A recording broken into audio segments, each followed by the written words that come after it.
Doctora, le queremos agradecer también este tiempo, es súper Y importante. el buen humor también. Sí, el buen humor, por supuesto. Preguntarle justamente por eso, porque uno pensaba que eran inofensivos los vapeadores, pero con todos los datos que se han estado recabando científicamente, al parecer sería como una especie de trampolín hacia el tabaco, ¿no? Sí, mira, es un tema súper importante. Bueno, primero, gracias por la invitación, Álvaro, Loreto, Rodrigo, Paz. Genial. Ustedes tienen una introducción que es re importante. Plantearon que se iniciaron o se manufacturaron los cigarros electrónicos con una finalidad para ayudar al cese de tabaco. Sí. ¿Sí? Y eso la verdad que no ha sido así. El problema es que la percepción de las personas se mantiene en esa línea. Si hay cuestionarios que se han hecho en Estados Unidos, incluso en Chile, hasta en estudiantes de medicina, que les preguntan, bueno, ¿qué creen ustedes que hace el cigarro electrónico?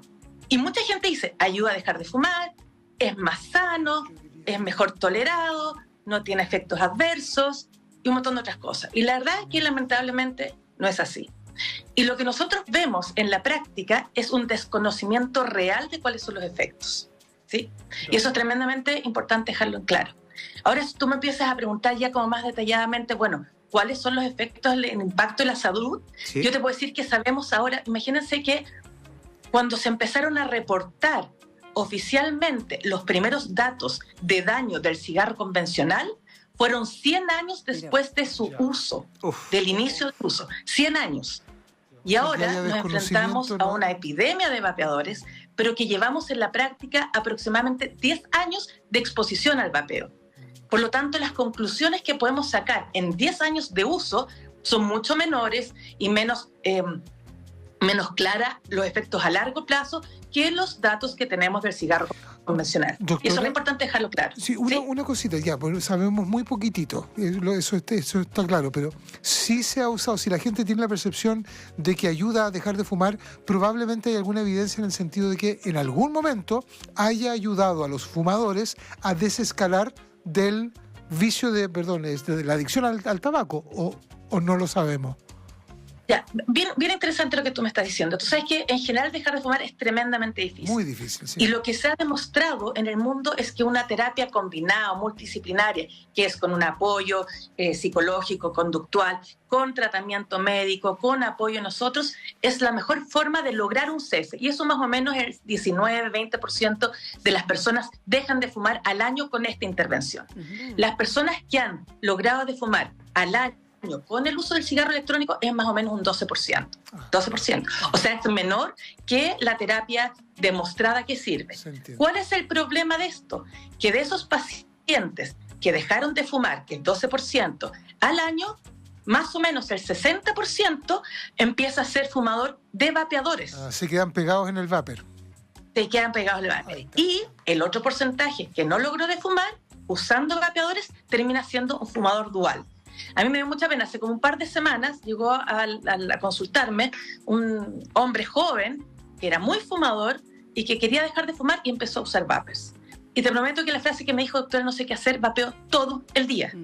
¿Por qué? Porque uno tiene como la percepción de que es más sano. Este tema del vapear realmente, del humo, es como una cosa media adictiva, incluso como linda, ¿no? Como que uno dice, uy, qué bonito, que si como fuma, nicotina, que toquen jazz al lado. Hay algunos que se pueden pedir con nicotina. Hay todo también. un ambiente que genera así que el vapear es como melancólico, emocionalmente atractivo, ¿sí? Entonces las personas terminan siendo adictivas a las dos cosas, ¿ya? Y tienen más riesgo de recaída comparativamente con las terapias de apoyo para dejar de fumar convencionales. Y lo otro que te quiero mencionar, para dejar al lado eso, es que estos tipos de dispositivos están enfocados principalmente a la población joven. Sí, entonces, hay muchas personas jóvenes que están expuestos a los vapeadores que nunca en su vida han fumado y que se transforman en consumidores de vapeadores. Y de esos, más o menos el 50% terminó siendo fumador de tabaco convencional. Entonces, como para resumir, como estrategia para dejar de fumar, el cigarro electrónico ha ayudado poco. Y el riesgo es que recaen más frecuentemente y terminan siendo fumadores duales. Y el problema más importante es que las personas que nunca han fumado y empiezan a usar vapeadores terminan siendo fumadores duales o de cigarro convencional. De hecho, es tan interesante, ustedes me interrumpen, porque yo me pongo a hablar y puedo hablar 500 veces. Si tú ves la trayectoria en Estados Unidos del consumo de tabaco convencional versus los vapeadores en la población entre 12 y 18 años en Estados Unidos, uno ha visto que el consumo de cigarro inicialmente bajó cualquier cantidad y empezó a subir, se cruzaron, y empezó a subir el consumo de vapeadores. Pero ahora nuevamente el consumo de cigarro convencional va paralelo al uso de vapeadores en población joven, no antes fumadora. Sí. Doctora, hemos hablado, claro, del efecto, de cómo se planteó desde el marketing el inicio de los vapeadores. Preguntarle muy cortito, ¿vapeador es lo mismo que cigarro electrónico? Y lo otro, hemos dado cuenta de que, claro, el que vapea o tiene este cigarro electrónico, hay posibilidades de que termine fumando. Pero la persona que, pongámonos un caso hipotético, que solamente vapeo, sabemos qué es lo que está ingresando al organismo, sabemos qué daño está haciendo, porque usted dice, la persona cree que es más sano. ¿Sabemos qué nos estamos metiendo al cuerpo con un vapor o con un cigarro electrónico? Poco, la verdad. Lamentablemente poco. Mira, primero hay que saber bien cuál es la diferencia, ¿cierto? El cigarro convencional, para producir el humo, tiene que producir una combustión química, una reacción química que es la combustión. Y eso genera el humo. Y el humo sabemos que tiene una cantidad de partículas que están flotando en el aire, que es lo que yo aspiro, ¿cierto? Y más o menos tenemos claro cuántos son las partículas, qué tipo de partículas y las concentraciones que hay en los cigarros convencionales, ¿sí? El vapeo, que es un poco lo mismo a cigarro electrónico, que usan otra forma de producir el vapor. Primero es vapor, es agua, en el fondo vapor de agua, ¿cierto?, con partículas suspendidas. Y para producir eso, lo que yo necesito es un líquido que lo caliento, pero no llego a producir la combustión, ¿sí? Y esos son los e-liquid que se llaman. Y esos son todos los líquidos que hay de todos los sabores, de todos los olores, de todas las cosas que te puedas imaginar. ¿Qué es lo que pasa en ese contenido? No sabemos. Se han identificado ciertas sustancias propias de los vapeadores, que son sustancias cancerígenas reconocidas y son sustancias que provocan un daño en la vía aérea más chiquitita, que es específica para los vapeadores. Ahora, yo fui a una tienda de vapers y le pedí que me mostraran todos los vapeadores. Tengo estas fotos de eso. Sí, oye, ¿sabes qué? Me encantaría empezar a vapear. ¿Me puedes mostrar, por favor, todos los vapeadores que existen? Bueno, entonces empecé a ver todos los tipos de vapeadores y todos los líquidos. Y no sale. Si tú te fijas en el reverso, los contenidos, no sale especificado cuáles son los componentes. Ahora, con la ley, en teoría deberían salir especificados, pero muchas veces se reetiquetan. Lo otro complejo es que uno con el vapeador, tú puedes ir modificando la cantidad, por ejemplo, de nicotina. Entonces, el cigarro convencional sabemos que tiene más o menos 10 miligramos por ml de nicotina. En los vapeadores, tú puedes regular desde 10 miligramos hasta más de 50 miligramos por ml de nicotina. O sea, puedes consumir mucha más nicotina, la sustancia adictiva, que en un cigarro convencional. ¿Sí? ¿Doctora? Y lo otro... Sí. Dime. No, dale nomás. Lo otro son las sustancias, porque comparten muchas sustancias entre lo que es el cigarro convencional y el vapeador o el cigarro electrónico, ¿ya? Y hay unas, como te explicaba, que son específicas. Y esos causan daños que son categóricamente de los vapeadores en el pulmón. ¿Cuáles son los dos que yo diría que dan más susto? Sí. Uno es lo que se llama la bronquiolitis constrictiva. ¿Qué quiere decir eso? Nuestra vía aérea es como un árbol al revés y hueco, ¿ya? Y a medida que yo voy avanzando, la vía aérea, las cañerías se van achicando, y son las que llevan, en el fondo, el aire para adentro y logramos que se traspase el oxígeno del aire hacia dentro de la célula. Esas partecitas chiquititas se llaman bronquiolos. Y unas sustancias que tienen estos vapeadores llegan a ese lugar y producen una herida tal que después esa herida se transforma como una cicatriz. Y eso se llama bronquiolitis constrictiva. Y ahí no hay nada que hacer. O sea, una vez que está, no tenemos terapias para lograr modificar eso. Eso es una cosa. Lo otro complejo es una entidad que se llama EVALI. Y EVALI es por las siglas que en inglés, que lo que quiere decir es una injuria pulmonar aguda. ¿Qué significa eso? Que en forma brusca, al usar un vapeador, independiente de la dosis e independiente del tiempo que se haya usado, el pulmón se inflama. Se inflama bruscamente completo. No sabemos muy bien por qué pasa en ciertos vapeadores, por qué pasa en algunos que no han usado nunca y llevan un año fumando y de repente le pasa eso, no sabemos. Eso todavía se llama como idiosincrático, no tenemos una claridad al respecto. Pero es específico en los vapeadores. Yo había escuchado y dado que el inflama completamente, el pulmón deja de funcionar. Y eso se llama una falla respiratoria catastrófica. Esos pacientes terminan en unidades de cuidados intensivas, terminan usando ventilación mecánica invasiva y tienen unos riesgos de muerte elevados. Ya en Chile hemos tenido casos de VALI. En Estados Unidos se reportaron los primeros y ahora que terminó la pandemia y empezó el uso a ser un poco más frecuente los vapeadores, hemos tenido casos reportados de VALI en nuestro país. Karen, ¿y eso que decían que los vapeadores tenían mucha incidencia en el cáncer de lengua? ¿Que es efectivo? Los vapeadores pueden ser, fíjate, ahora datos reales y actualizados en este minuto todavía estamos esperando. Hay una tendencia a, pero como te digo, llevamos 10 años, aproximadamente un poco menos, de consumo en forma consistente. Y no sabemos qué es lo que vaya a pasar a largo plazo. Piensa que para el desarrollo de todos los cánceres, que las células empiecen a reproducir mal y generen este potencial cancerígeno, se demora tiempo. Ahora, los otros daños, ponte tú, que son categóricos, que son muy similares al cigarro convencional, es la destrucción del parénquima del pulmón. Se forman hoyos y eso se llama enfisema, que es similar a lo que pasa con los cigarros convencionales. Y uno podría decir, bueno, cuando yo evidencio un enfisema, el daño estructural del pulmón en una persona fumadora que empezó a fumar a los 15 años y yo lo estoy viendo a los 50, o sea, han pasado más o menos 40 años de uso de tabaco y ya lo estamos viendo en personas que llevan 10 años de vapear. Me dice, oye, perdón, cuidado, los vapeadores son peligrosos y están causando daño. ¿Será un daño precoz? ¿A los 10 años ya podemos evidenciar que tienen este daño pulmonar? Sí, doctora, bueno, y tanto el desconocimiento que hay algunos lugares que no permiten fumar, pero sí vapear. Cerrado me refiero.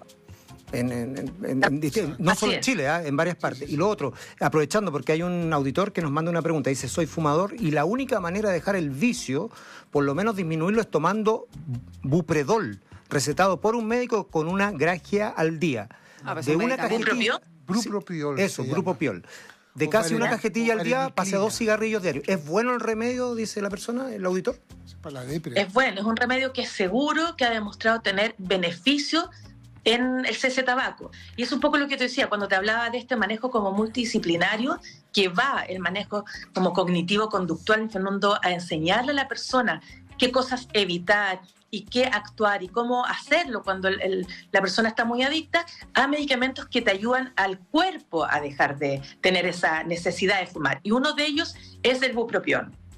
Doctora, muchas preguntas, muchos testimonios. Le agradecemos a los auditores, siempre que hablamos de este tema nos ponen sus testimonios, orgullosos mucho, y los felicitamos también que nos cuentan, dejé de fumar, varios con sus hijos pequeñitos, a propósito de cómo empezamos la entrevista, que ellos le pidieron y a raíz de eso dejaron de fumar.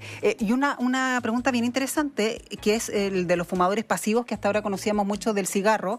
Si yo aspiro el humo de alguien que está vapeando a mi lado, ¿es peligroso para mí? Pregunta un auditor.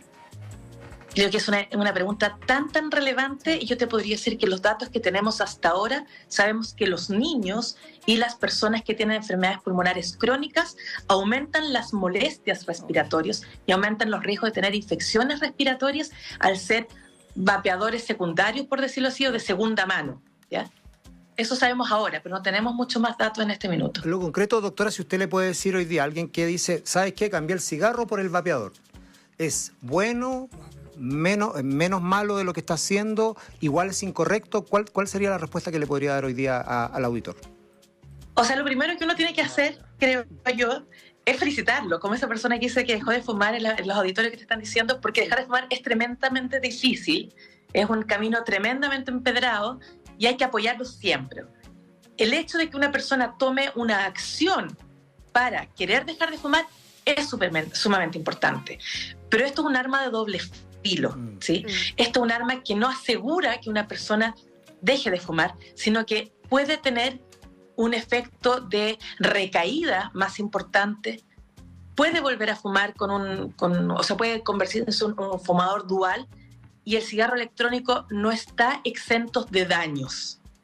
No sabemos la magnitud del daño comparado al cigarro convencional, pero produce daños pulmonares demostrados. No es inocuo. Y hay que tener cuidado porque el hábito del vapeo se mantiene. Y las personas te dicen, es que a mí tener algo en la mano y botar el humo es lo que me gusta del cigarro electrónico.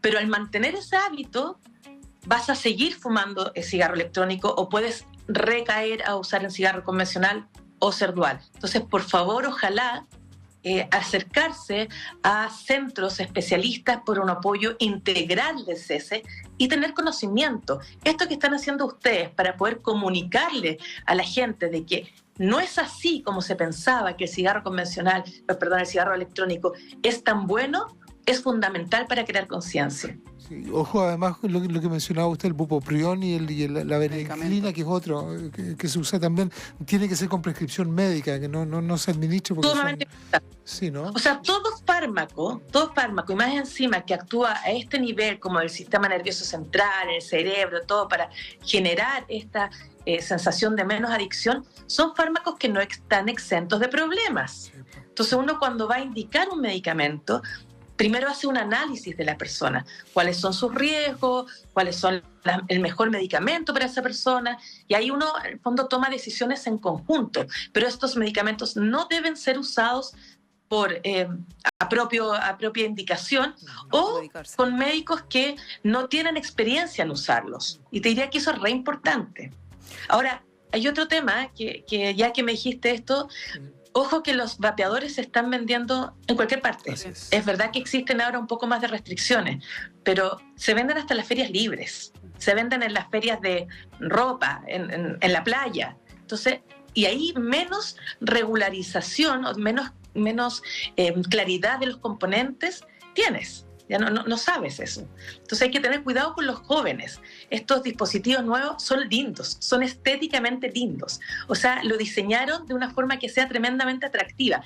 Colores lindos, dispositivos lindos. Y si tú te metes a internet y pones vapeadores, o sea, vas a ver, pero el gallo estupendo, o la niña así súper atlética, fumando vapeador y diciendo esto es lo mejor que me ha pasado en la vida. Y si ustedes se recuerdan, los más viejitos como yo, cuando partió el cigarro convencional y teníamos promociones y publicaciones en los medios de comunicación, acuérdense cómo era. Sí. Todo era una maravilla. Entonces salía alguien, ¿cierto?, en un auto por la carretera en Estados Unidos y después se sentaba afuera y fumaba, o en el club de jazz y se veía el humo. Entonces estas cosas lo están haciendo igual. Y hay una como frase que se dice, bueno, si me engañó una vez, el problema es que me engañó. Pero si yo me engaño una segunda vez, bueno, es problema mío. Entonces nos están mostrando esto, que por favor no nos engañemos. Sin lugar a dudas. Y lo peor es que quiénes son los principales fabricantes o manufacturantes de estos dispositivos, son las tabacaleras. Sin lugar a dudas. Bueno, es un tema bien complejo y qué bueno que se pueda visibilizar. Al final siempre todo es información. Cuando usted tiene la información, usted puede decidir. Así que le queremos agradecer a la doctora Gracias, Karen. A la Karen. ¿Sí? ¿Cómo es el apellido, Karen? Chisque. Perfecto. Broncopulmonar de Clínica Alemana, 1 millón